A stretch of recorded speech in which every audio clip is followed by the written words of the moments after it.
একজন মানুষের কবরে জীবন যখন শুরু হবে, আখিরাতের জীবন যেদিন থেকে শুরু হবে, যে মুরব্বীর বয়স 80 বছর কিংবা 100 বছর হবে, ওই মুরব্বী আল্লাহকে ডাক দিয়ে বলবে, আল্লাহ, দুনিয়ার জীবনটা আজকে এত এত এত ছোট মনে হচ্ছে, আখিরাতের জীবনকে দেখার পরে আমার মনে হচ্ছে এই পুরো দুনিয়ার 80 বছরের জীবনটা আখিরাতের কাছে একটা সকাল কিংবা সন্ধ্যার মতো। আল্লাহু আকবার। ভেবে দেখেন, كأنهم يوم يرونها لم يلبثوا إلا عشية أو ضحاها. They will say the worldly life was just like on morning or on evening. একটা সকাল কিংবা সন্ধ্যার মতো মনে হবে পুরো দুনিয়ার জীবনটা আখিরাতের কাছে। এতটা লম্বা হবে আখিরাতের জীবন। আচ্ছা কোরআন, তুমি আমারে বলো তো, আমি যদি চাই আমি আখিরাত থেকে পালায়ে যাব, আমি যদি চাই মৃত্যু থেকে আমি পালায়ে যাব, is it possible for me? জবাব দাও। 28 নম্বর পারা 13 নম্বর পৃষ্ঠা সূরাতুল জুমআ। قل إن الموت الذي تفرون منه فإنه ملاقيكم. Oh my prophet, tell your ummah they want to escape from the death, but remind them they will never able to be escaped from the death.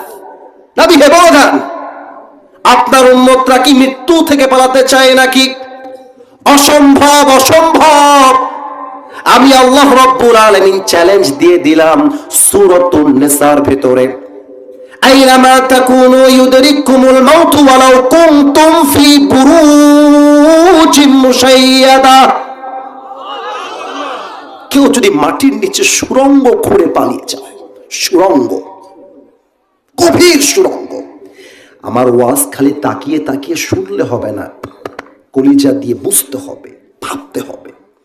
আল্লাহ বলছেন মাটির নিচে সুড়ঙ্গ খুঁড়ে কেউ যদি পালিয়ে যায়, এবং আমি যদি 2026 নাও উই আর ইন, এখন তো 2026 সাল চলছে, তাই না ভাইজান?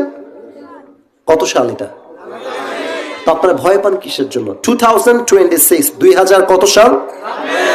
আমি যদি এখনকার সময়ের একটা উদাহরণ দেই, আমি এভাবে বলতে পারি, মাটির নিচে আমরা গভীরভাবে খনন করলাম, খনন করার পরে পুরো জায়গাটাকে গ্লাস দিয়ে প্রোটেকশন করলাম, পুরোটা গ্লাস, গ্লাসের পাশে দিলাম রড দিয়ে পুরোটা ব্যারিকেড, প্রত্যেকটা ওয়ালের ডানে দিলাম সিসি ক্যামেরা, ভেতরে দিলাম সিসি ক্যামেরা, উপরে পুরোটাই ঢেকে দিয়ে মাটি দিয়ে এভাবে ঢেকে দিলাম জাস্ট লাইক ভেতরে যে কিছু আছে কেউ টেরই পাচ্ছে না।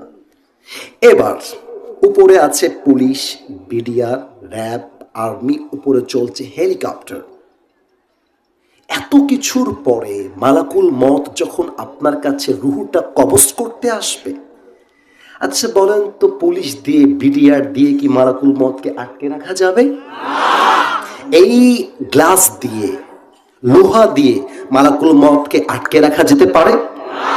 কত প্রধানমন্ত্রী মারা গেল, পুরো ঘরটা protocol, safety, police, army, BDR, RAB, helicopter, everything is there, but মালাকুল মত যখন চলে আসলো কেউ টেরই পেল না, চোখটা খুলেই দেখলো প্রধানমন্ত্রী পৃথিবী ছেড়ে বিদায় নিয়ে চলে গেছে।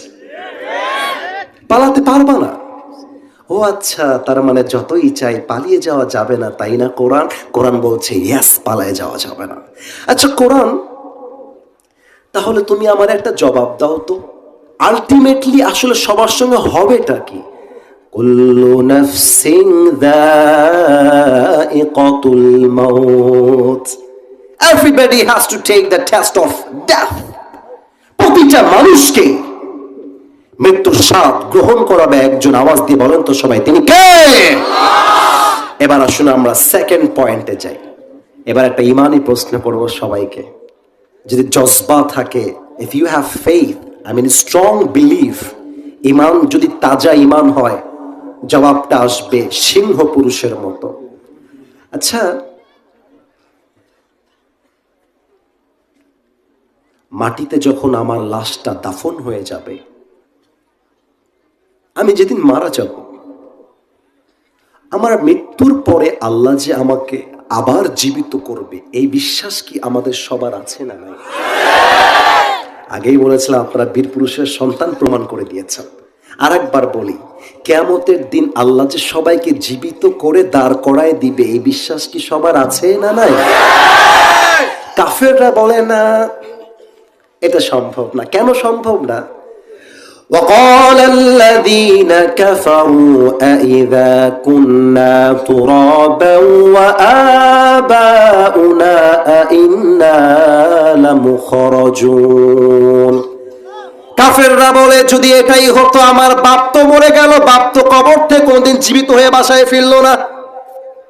কাফেররা বলে আমার দাদা যে মরে গেল, আজ 50 বছর পার হয়ে গেল, আমার দাদা তো জীবিত হয়ে বাসায় ফিরলো না, অতএব মরার পরে জীবন যা আছে এটা চরম মিথ্যা কথা। নাউজুবিল্লাহ তো কেউ পড়লেন না আপনারা সবাই? এবার কাফেররা বলছে তোদের বুকের পাটা থাকলে তোরা জবাব দে। এবার বলেন তো কোরআনকে যদি আমি এই প্রশ্নটা করি, আমরা যে কিয়ামতের দিন উঠব, দলিলটা তোমার কাছে আছে না নাই? কোরআন কি বলবে নো নাকি ইয়েস?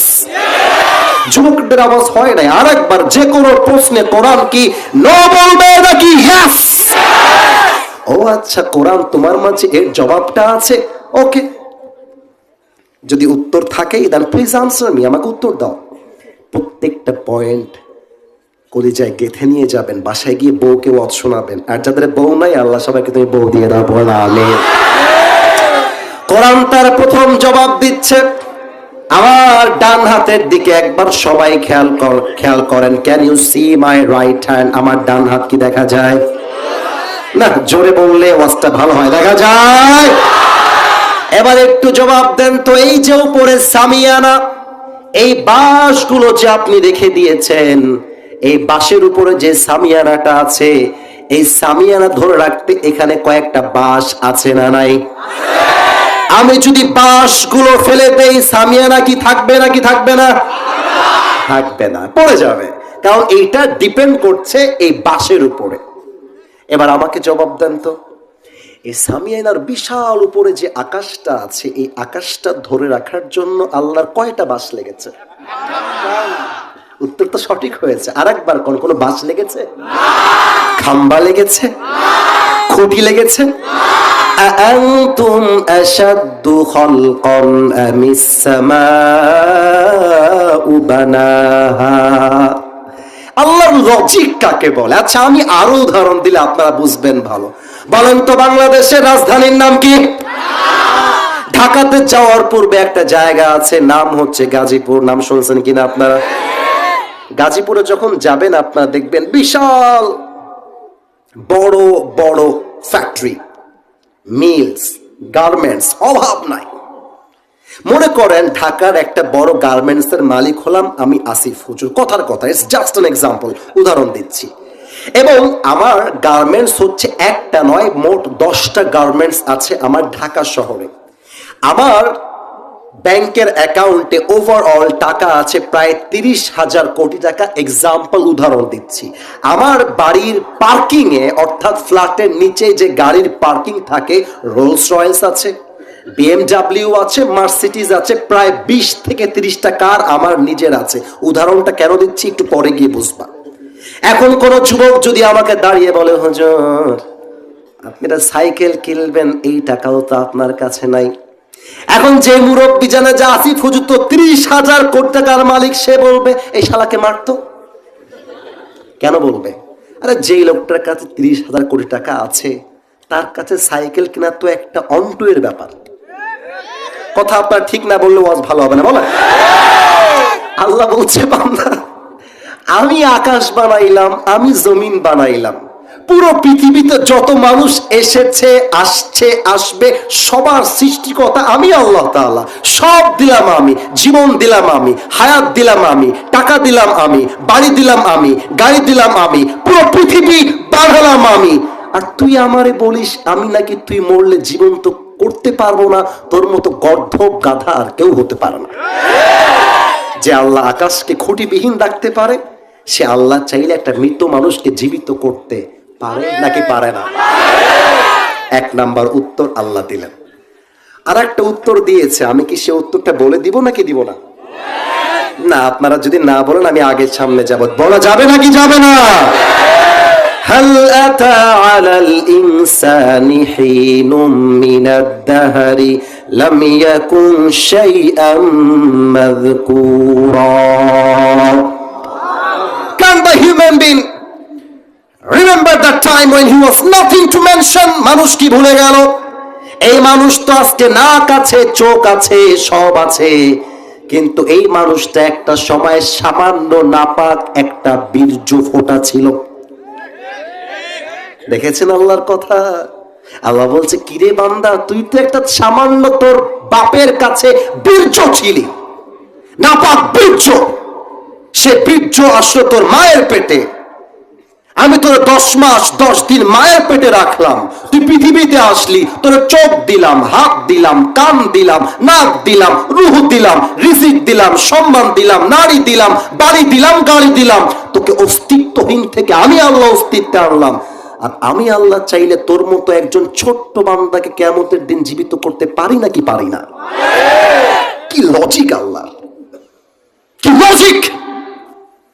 আল্লাহ বলছে, কুলিল্লাহু ইউহয়িকুম সুম্মা ইউমীতুকুম সুম্মা ইয়াজমাউকুম ইলা ইয়াউমিল কিয়ামাতি লা রাইবা ফীহি ওয়ালাকিন্না আকসারান নাসি লা ইয়ালামুন। হে নবী, আপনি বলে দেন, আমি আল্লাহ জীবন দিয়েছি, আমি আল্লাহই মরণ দিব, এবং কিয়ামতের দিন প্রত্যেকটা মানুষকে রবের সামনে দাঁড় করিয়ে দিবে আমাদের রব। বলেন সবাই, সেই রব কে? আপনারা বিরক্ত হয়ে গেছেন নাকি ভাইজান? সবাইকে একটা আবদার রাখবো এই মুহূর্তে। অনেকগুলো আয়াত বললাম, অনেকগুলো তর্জমা করলাম। এই মুহূর্তে চোখটা 5 সেকেন্ডের জন্য, এভরিবডি হ্যাজ টু ক্লোজ দেয়ার আইস, 5 সেকেন্ডের জন্য, কিন্তু এখনই বন্ধ করবেন না। লেট মি এক্সপ্লেইন ফার্স্ট যে আপনি চোখটা বন্ধ করবেন আসলে কেন, ব্যাখ্যা করে দেই। চোখটা বন্ধ করে আপনি দুইটা কথা ভাববেন। 1 নাম্বার, আগামীকাল ফজরের নামাজের পরে এই মাঠে আপনার জানাজা হবে। হতে পারে না? আপনারা মনে হয় অসম্ভব ভাবলেন, হতে পারে না ভাইজান? আপনাদের যে সিরাজগঞ্জের এই রোডটা আছে, এখান থেকে যাওয়ার সময় যে কারো মৃত্যু এই রোডে হতে পারে নাকি পারে না? ভাববেন যে আগামীকাল ফজরের পরে এই মাঠে আপনার জানাজা হবে। 2 নাম্বার, সবাই মিলে ভাববেন আপনি 3.5 হাত মাটির কবরে সাদা কাফনের কাপড়ে প্যাকেট হয়ে শুয়ে আছেন। ভাববেন, এটা খুব বেশি দূরে নয়, এটা কালকে ফজরেই হতে পারে, খুব বেশি দূরে নয়। আমি আমার চশমাটা খুললাম, আমি চোখটা বন্ধ করার পরে সবাই চোখটা বন্ধ করে নেবেন। ওকে, আমি আমার চোখ বন্ধ করেছি। যারা আমাকে ভালোবাসেন, কোরআনকে ভালোবাসেন, চোখটা একটু বন্ধ করেন মেহেরবানি করে। আশা রাখবো সবার চোখ বন্ধ হয়ে গেছে, এটা আমার বিশ্বাস। যদি তাই হয়, সিরাজগঞ্জবাসী, আমি আপনাদের মেহমান হয়ে মুসাফির হিসেবে দাবি রাখলাম, মাথাটা হালকা নিচু করেন। চোখ যদি বন্ধ হয়ে যায়, মাথাটা হালকা নিচু করে ফেলেন। আমিও মাথা নিচু করে ফেললাম। আমি 1 থেকে 5 গুনবো, সবাই ভাববেন আপনারা মৃত লাশ হয়ে কবরে শুয়ে আছেন, আর ভাববে যে আগামীকাল ফজরের পরে এই মাঠে আপনার শেষ বিদায়ের জানাজা হবে। 1, আস্তাগফিরুল্লাহ, আস্তাগফিরুল্লাহ। 2, 3, 4, 5। সবাই চোখ খোলেন, আমার দিকে তাকান। আবার কবে দেখা হবে একমাত্র আল্লাহ তাআলা ছাড়া পৃথিবীর কেউ জানে না। যে এখানে আমাকে দেখতে এসেছেন, ওয়াজ শুনতে এসেছেন, সবাইকে একটা আবদার রাখবো, নিজেকে একটা প্রশ্ন করেন তো এই মুহূর্তে, নিজেকে, not myself, you have to ask your own self. নিজেকে প্রশ্ন করেন, আচ্ছা আপনি যদি এখন এই মুহূর্তে মারা যান, এখন, আচ্ছা আপনি কি আপনার জীবনে এমন কোনো আমল করেছেন যে আমলের দ্বারা আপনি গ্যারান্টি দিয়ে বলবেন যে হুজুর আমি যদি এখন মারা যাই, আমি গ্যারান্টি দিয়ে বলবো আমি এখন মারা গেলে এখনই আমার কবরটা জান্নাতের বাগান হয়ে যাবে? প্রশ্ন করেন নিজেকে, উত্তর দেওয়া লাগবে না, প্রশ্ন করেন। যদি আসিফ হুজুরের কথা জিজ্ঞেস করেন, আসিফ হুজুর বলবে যে না, আমার মন বলছে আসিফ তুই জীবনে এমন কোনো আমল করিস নাই, তুই যে এখনই মারা যাবি, এখনই জান্নাতি হবি, তোর কবরে এমন কোনো আমল তুই নিতে পারিস নাই, হয় না। আচ্ছা নিজেকে প্রশ্ন করেন তো, এই জানুয়ারি মাসটা গেল, 2026 সালে এমন কয়টা কাজ করেছেন যার কাজে আল্লাহ খুশি হবে? আজকে এই সকাল থেকে নিয়ে রাত পর্যন্ত কয়টা কাজ করেছেন যে কাজটা আল্লাহর দ্বীনের সাথে জড়িত, রসুলের সঙ্গে জড়িত, ইসলামের সঙ্গে জড়িত? ভাবেন না নিজেকে নিয়ে একবার, ভাবেন না। আমি যদি স্টেজ থেকে নেমে গিয়ে পকেট চেক করি, এমন লোক এই মাহফিলে খুঁজে পাওয়া যাবে যার পকেট চেক করলে ডার্বি বিড়ির প্যাকেট খুঁজে পাওয়া যাবে। এই মাহফিলে বসে আছে। হাসার জন্য বলি নাই, কেউ হাসবেন না। ডোন্ট শাউট, আওয়াজ করবেন না। আমি হাসির জন্য বলি নাই, একদম হাসির জন্য বলি নাই, আপনাকে স্মরণ করবার জন্য বলেছি।